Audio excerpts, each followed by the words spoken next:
Boa noite a todos, sejam todos bem-vindos a este nosso encontro. Vamos solicitando àqueles que desejam magnetizar as águas para fazer uso durante a semana, que providenciem e coloquem próximos para que no final nós solicitemos aos benfeitores espirituais a magnetização destas águas e também,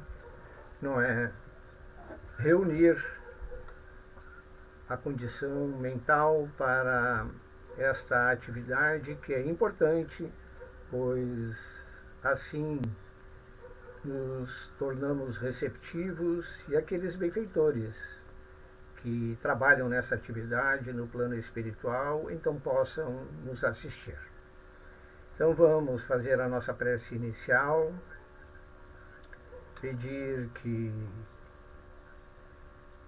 possamos atender às necessidades de todos aqueles que aqui estão, encarnados e os desencarnados, necessidades morais, espirituais e intelectuais que são importantes para enfrentar as provas, para produzir progresso, para construir virtudes que são condições para que possamos construir e subir na escala espírita. É assim, querido Mestre, que estamos reunidos. Ajuda-nos, então, a contemplar todos aqueles que aqui estão, as suas necessidades, encarnados e os desencarnados. Bem, vamos precisar fazer algumas considerações nesta nossa atividade, e uma das principais considerações que são importantes é que nós estamos na imortalidade. Ao morrermos, ao perdermos o corpo, nós vamos continuar vivos. Então, essa é uma realidade que a gente não se dá conta quando está preso na matéria, isto é, quando estamos encarnados. Vivemos muito a materialidade e vivemos pouco a espiritualidade, porque ao desencarnar, ao perder o nosso corpo, vamos então viver as leis de Deus e não a lei dos homens. Então, considerações que são importantes aqui, até chegar a esse capítulo 7, que é a nossa exposição de hoje, ela está retirada deste capítulo 7, cujo título é Bem-aventurados os pobres de espíritos. E antes de chegar a esse capítulo 7, tem uma sequência importante de 6 capítulos que a gente precisa lembrar.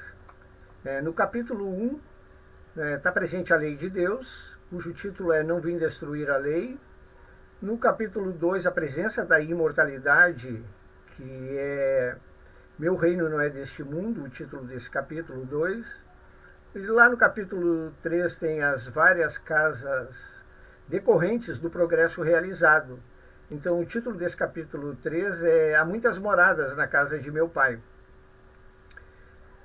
No capítulo 4, a necessidade de várias encarnações, que o título do capítulo é Ninguém Poderá Ver o Reino de Deus. No 5 começa aí então a aparecer o desenvolvimento de virtudes, que é Bem-aventurados os aflitos. E o 6º, que antecede a esse capítulo aqui, a necessidade de seguir os ensinamentos de Jesus. E o título é O Cristo Consolador. Então, nessa nossa atividade, nós elencamos nesse capítulo 7 do item Aquele que se eleva será rebaixado, uma pequena sequência dos capítulos 3, que é do item anterior, do capítulo 4, do item 4 e do item 6 na sequência. E nesse item 3 aqui é bem interessante o relato, porque diz né, os discípulos de Jesus perguntaram a ele: quem é o maior no reino dos céus? E então Jesus, chamando o menino, colocou no meio deles e respondeu: digo-vos em verdade que se não vos converterdes e tornardes quais criança, não entrareis no reino dos céus. Aquele, portanto, que se humilhar e se tornar pequeno como esta criança, será o maior no reino dos céus. E aquele que recebe em meu nome uma criança, tal como acabo de dizer, é a mim que recebe. E eu trouxe para ilustrar esse item 3 aqui, não é? O depoimento de duas pessoas desencarnadas que estão presentes no Evangelho, uma no Evangelho segundo o Espiritismo, lá no capítulo 2, Meu Reino Não É Deste Mundo, que o título é Uma Realeza Terrestre, é a Rainha de França. E a outra está no Céu e Inferno, lá na segunda parte, que fala dos espíritos felizes, que desencarnam e são felizes. Então, na Rainha de França, ela vai fazer um relato assim muito interessante, que começa assim: quem melhor do que eu pode compreender a verdade dessas palavras de Nosso Senhor? O meu reino não é deste mundo. O orgulho me perdeu na terra. Quem, pois, compreenderia o nenhum valor dos reinos da terra, se eu o não compreendia? Que trouxe eu comigo da minha realeza terrena? Nada, absolutamente nada. E como que para tornar mais terrível a lição, ela nem sequer me acompanhou até o túmulo.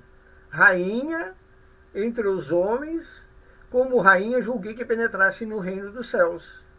Que desilusão, que humilhação, quando em vez de ser recebida, aqui qual soberana, vi acima de mim, mas muito acima, homens que eu julgava insignificantes e aos quais desprezava, por não terem sangue nobre. Como então compreendi a esterilidade das honras e grandezas que com tanto avidez se requestam na terra. Para se granjear um lugar neste reino, são necessários, e aí ela começa a descrever uma série de virtudes: a abnegação, a humildade, a caridade em toda a sua celeste prática, a benevolência para com todos. E aí ela vai finalizar dizendo o seguinte: não se vos pergunta o que fostes. Então, na entrada lá no plano espiritual, não perguntam por títulos, nem que posição ocupastes, mas que bem fizestes, quantas lágrimas enxugaste. Esse é o depoimento da Rainha de França, e ela vê então, na sua chegada, aqueles que ela desprezava lá no seu reino, não é? Que achava que eram humildes até demais, e que, na verdade, ao passar para o plano espiritual, ela viu uma condição muito superior à dela. Então, o que está aparecendo no depoimento da Rainha de França? Que o exercício de virtudes é determinante para chegar no plano espiritual e ter uma condição melhor, né? Ela exercitava tudo que era o contrário de virtudes, né? Ela exercitava o orgulho, egoísmo, uma série de situações que complicou a vida dela na entrada no plano espiritual.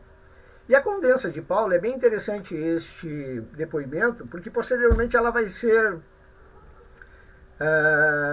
ouvida numa das reuniões lá da Sociedade Espírita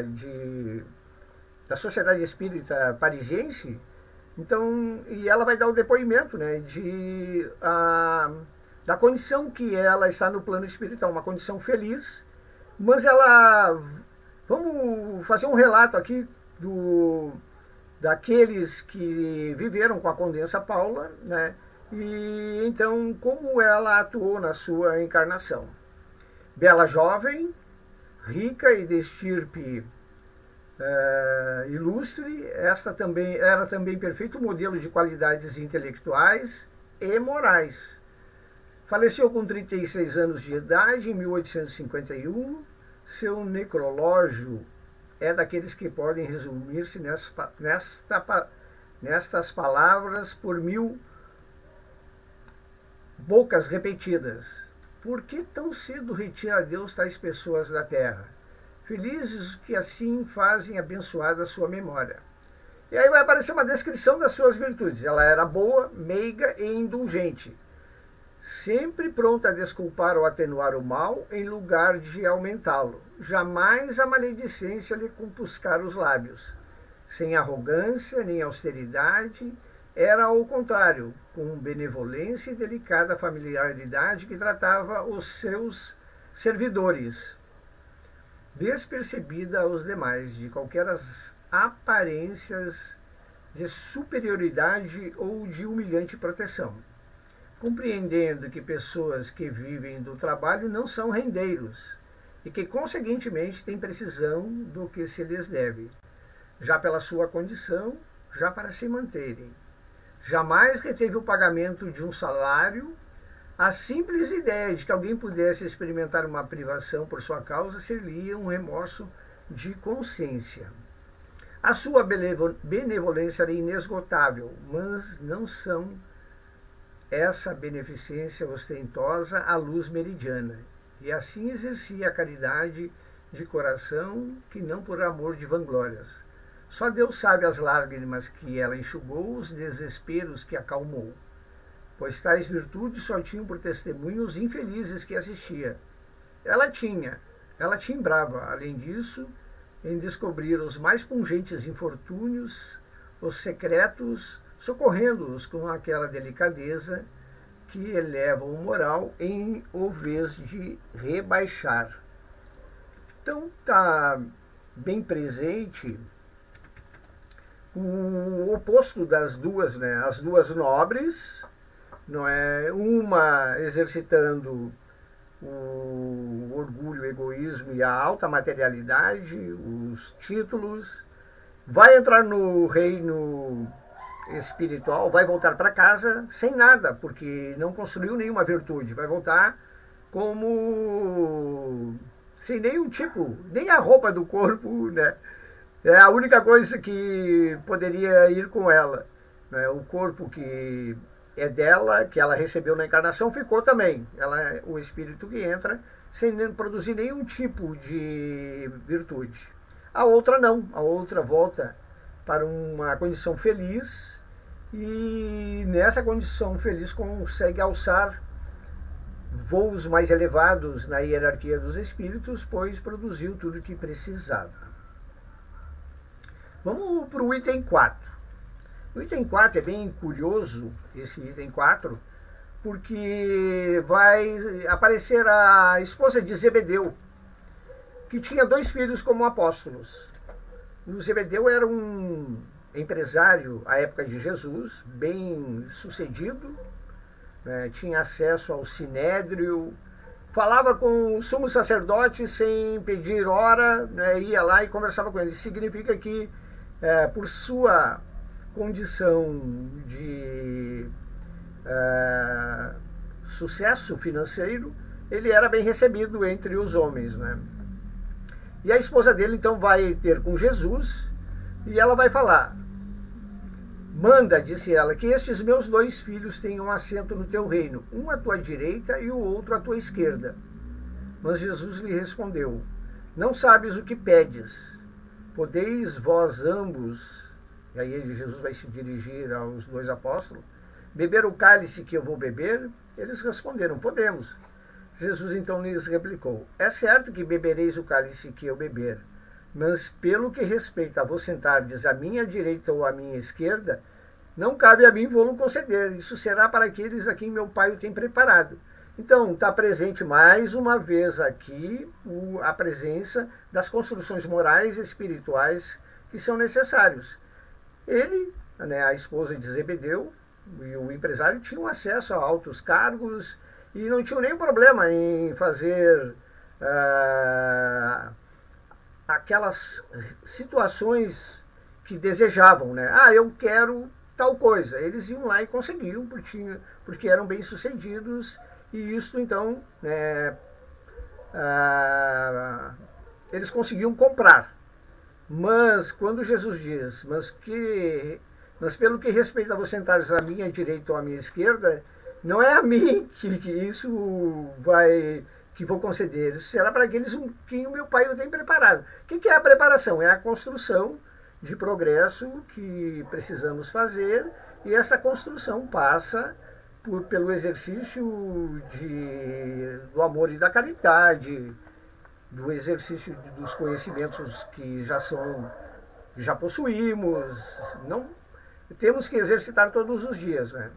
Então, aquele que quer subir na escala espírita precisa se construir, né? Que é o que mais pega. E essa construção passa exatamente pelas virtudes que precisamos desenvolver e pelas imperfeições que temos que nos libertar.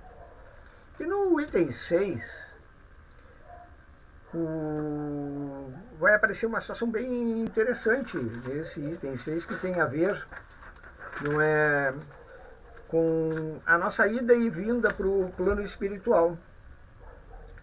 O Espiritismo sanciona pelo exemplo a teoria, mostrando-nos na posição de grandes no mundo dos espíritos os que eram pequenos na Terra. E bem pequenos, muitas vezes, os que na Terra eram os maiores e os mais poderosos. E os primeiros, ao morrerem, levaram consigo aquilo que faz a verdadeira grandeza no céu, e que não se perde nunca: as virtudes, ao passo que os outros tiveram de deixar aqui o que lhes constituía a grandeza terrena, e que não se leva para outra vida: a riqueza, os títulos, a glória, a nobreza de nascimento. Nada mais possuindo, senão isso, chegam ao outro mundo privados de tudo, como náufragos que tudo perderam, até as próprias roupas. Então, aqueles que, exercitando o alto grau de materialidade, fazendo mal, enfim, todas aquelas coisas que a gente já conhece desse plano de provas e expiações, vão chegar sem nada no outro lado. É preciso chegar com construções. Chegamos aqui somente com o conhecimento, a intelectualidade e a moralidade. E vamos voltar com isso. Então, precisamos nos melhorar, voltar muito melhores do que quando chegamos. Então, o Espiritismo aponta-nos outra aplicação do mesmo princípio nas encarnações sucessivas, mediante as quais os que numa existência ocuparam as mais elevadas posições descem em existência seguinte às mais ínfimas condições, desde que os tenham dominado o orgulho e a ambição. Não procureis, pois, na terra os primeiros lugares, nem vos colocar acima dos outros, se não quiserdes ser obrigados a descer. Buscai, ao contrário, o lugar mais humilde e mais modesto, porquanto Deus saberá dar-vos um mais elevado no céu, se o merecerdes. Então, aqui, fazendo um pequeno fechamento, desses 3 itens que está vinculado a essa nossa exposição: aquele que se eleva será rebaixado. Está bem presente que as virtudes que devemos construir, elas são determinantes no regresso ao nossa pátria espiritual. É lá que vamos seguir. É lá a nossa verdadeira casa, Uma encarnação, como diz André Luiz em Nosso Lar, é uma veste, Vestimos uma identidade e aqui é como se fosse um piscar na imortalidade. E quando voltamos, às vezes, passamos mais tempo no plano espiritual do que na própria encarnação. Seguindo, então vamos falar agora um pouquinho por que aqueles que ocupam um lugar mais elevado e por que aqueles que ocupam um lugar mais inferiores. Tem a ver com o campo mental, que vamos ver agora: mente, pensamento e cérebro. O pensamento ainda é matéria, a matéria mental é um instrumento sutil da vontade, compondo um maravilhoso mar de energia sutil em que nos achamos submersos. As células do cérebro são verdadeiras usinas microscópicas em que a matéria mental é manipulada e expressa produzindo correntes que se exteriorizam no espaço e no tempo. Então, nós nos associamos com aqueles que pensam da mesma forma, criamos grupos, criamos comunidades, e essas vibrações, ao voltarmos para o plano espiritual, vão nos levar para estes lugares, daqueles que pensam da mesma forma que nós. No mundo material isso muda um pouquinho, porque às vezes, né, influências nos levam para lugares de empregos melhores, né, decorrente das nossas associações com aqueles que nos damos, enfim. Né? Então, mas no plano espiritual é o campo mental que vai determinar os lugares que a gente vai ocupar. André Luiz, lá em Mecanismos da Mediunidade, ele diz que matéria mental é a criação de energia que exterioriza do espírito e se difunde por um fluxo de partículas em ondas, como qualquer outra forma de propagação de energia no universo. Pensamentos, cada um tem, né? E nós, em torno de nós, criamos campos de vibrações que são impulsionados pela nossa vontade e que produzem uma onda mental, que nos dão a nossa própria identidade. Essa identidade somos reconhecidos por aqueles espíritos, tanto como encarnados como desencarnados. E esse reconhecimento nos diz e nos caracteriza, né, o grau de elevação construído. Ainda sobre campo mental, nossa atividade mental, através do discernimento e do raciocínio, nos dá a prerrogativa de nós mesmos escolhermos nossos objetivos. Então, é nós que determinamos o que queremos ser. Projetando nossas ideias, produzimos os pensamentos, exteriorizando em torno de nós irradiações. Esses pensamentos vão criar ondas eletromagnéticas com poder mais ou menos intenso, conforme o comprimento da onda mental emitida. É uma radiação da mente espiritual dotada de ponderabilidade e de propriedades quimio-eletromagnéticas, constituídas por partículas subdivisíveis ou corpúsculo de natureza fluídica, configurando-se como matéria mental viva e plástica. Partindo da mente, que a elabora, essa radiação se difunde por todo o cosmo orgânico, primeiro através do centro coronário, espraiando-se depois pelo córtex cerebral e pelo sistema nervoso, para afinal atingir todas as células do organismo e projetar-se no exterior. Essa palavra ali, quimio-eletromagnéticas, né? Quando a gente está com alguma dor de cabeça, a gente vai na farmácia e lá então compra uma alopatia. Essa alopatia é química pura, então ela vai agir nas células. Se estamos com dor de cabeça, ela vai aliviar a dor de cabeça. Ela é eletro, então química, quimio-eletro, ela tem eletricidade, essa radiação do pensamento. E ela então produz uma energia e ela pode atrair e pode ser atraída. Então, quimio-eletromagnética significa que, né, nós somos responsáveis pelos pensamentos. Porque se a gente está pensando uma coisa ruim, essa química que é decorrente desse pensamento ruim vai causar um desequilíbrio no corpo, nos corpos de manifestação. Vai atrair outras que estão pensando da mesma forma ruim. E então a gente tem que ter um cuidado para saber o que estamos pensando e também aqueles que vamos atrair. Ao voltarmos para o plano espiritual, né, esses pensamentos, né, quando a gente exercita, eles vão se automatizando. A gente vai ser reconhecido lá assim. O pensamento de legiões angélicas, né, você está dando para ver ali, né, ela produz a intuição, né, que são espíritos já elevados, raios super ultra curtos. A mente humana, que ela tem muito mais predominante a razão, as oscilações são de ondas curtas, médias e longas. E a vida psíquica plena, então ondas contínuas. E os animais são ondas fragmentárias, né? Ainda não são contínuas.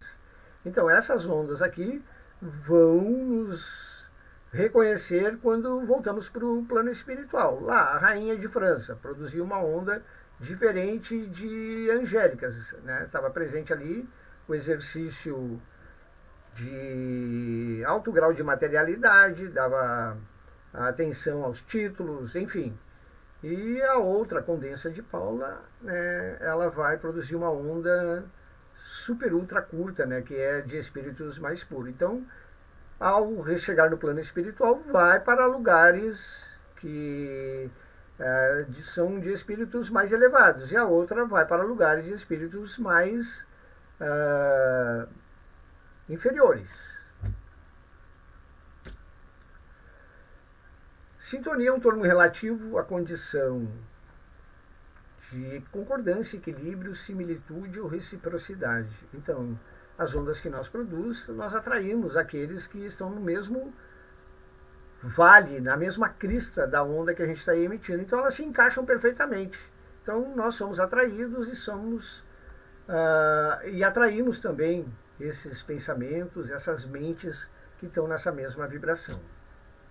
A psicosfera da Terra. Ali, não sei se está dando para ver, tem em volta um escurinho, em volta daquele globo ali, né, que é decorrente de hábitos primitivos e de atitudes perversas que contaminam essa psicosfera da Terra. Essa matéria mental, por si só, representa pesado ônus para o psiquismo humano, que, para se ver livre do seu contágio, carece de severo regime de asseio nos pensamentos. O que são asseios nos pensamentos? Nos costumes, na oração defensiva, na meditação, na ação benfazeja. Estamos todos, sem exceção, a serviço do programa regenerativo da humanidade, planejado pelo Cristo para a instauração da era do Espiritismo na Terra, né? Então, esses hábitos primitivos e perversos aí são características, né, do plano de provas e expiação, que é a perversidade dos homens e a inclemência da natureza. Então, na nossa casa mental tem o céu e o inferno, né? O céu produz a harmonia da mente, o inferno a desarmonia da mente. O que são o céu? A felicidade, quando nós estamos felizes pelas condições que nos são oferecidas para desenvolver o nosso progresso, nos aperfeiçoamos, significa que eu vou cada vez tentando me melhorar, as qualidades morais começam a aparecer, as virtudes começam a ser desenvolvidas e vão nos ter consequências positivas, né? A serenidade, a alegria, a paz vai trazer a harmonia da mente. O que é o inferno? É o sofrimento, a imperfeição, os defeitos morais, os vícios, consequências negativas e tormentos, angústias, medo, isso tudo geram desarmonia na mente. E essas desarmonias produzem uma onda. Lá, a harmonia da mente produz outro tipo de onda. Então, ao entrarmos no plano espiritual, e aí vai novamente para o título da atividade de hoje, aquele que se eleva será rebaixado. Então, aquele que produz o céu, vai ter uma condição de melhor de entrar nesse plano. E aquele que produz as vibrações muito associadas às imperfeições morais, aos tormentos e à angústia, vai também entrar de uma outra forma no plano espiritual. Campo mental. Então, exemplos de tipos de ondas geradas pelos nossos pensamentos em nosso campo mental. Amor, meditação e preces tem um tipo de onda curta. A aflição, a culpa, o medo, o ódio, o remorso gera outro tipo de onda que, ao entrarmos no plano espiritual, vão nos dar uma associação, né? Então, vamos para lugares que têm exatamente esses tipos de pensamento. E é assim, que nós construímos a nossa entrada no plano espiritual. Quando exercitamos muito a materialidade, e essa materialidade ela vai na nossa entrada, causar um transtorno dos maiores, né? Porque vamos nos associar a lugares inferiores e muito escuros, como a gente viu ali, né? Naquela circundando aquele globo terrestre. E ao contrário, o amor, a meditação e a prece vai nos levar para lugares mais claros, mais leves, né? Como a gente faz isso?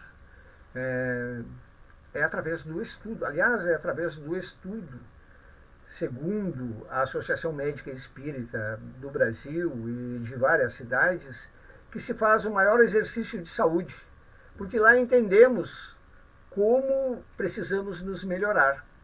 E aí temos aqui, em várias casas, estamos falando na plataforma do Facebook, vários estão acessando essa plataforma. Então, todas as casas espíritas, elas têm o ciclo introdutório de estudos da doutrina espírita, que são para aqueles iniciantes, e tem o estudo sistematizado da doutrina, lá para aqueles que já conhecem e precisam fazer as suas construções.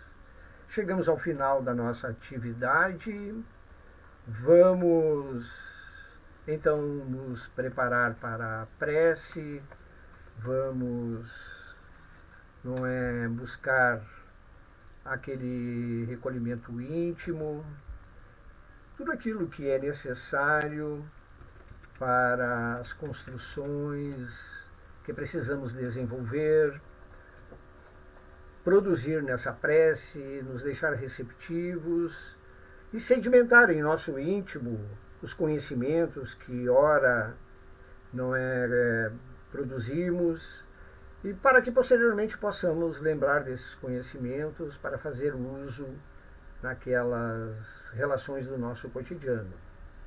Então, peço a todos que providenciem as suas águas para a magnetização e buscamos aquele recolhimento íntimo que vai nos ajudar a nos apropriarmos destas vibrações, fluidos e energias que ora vamos produzir, junto com aqueles benfeitores que trabalham e dirigem este estudo nesta sociedade espírita, luz, paz e caridade.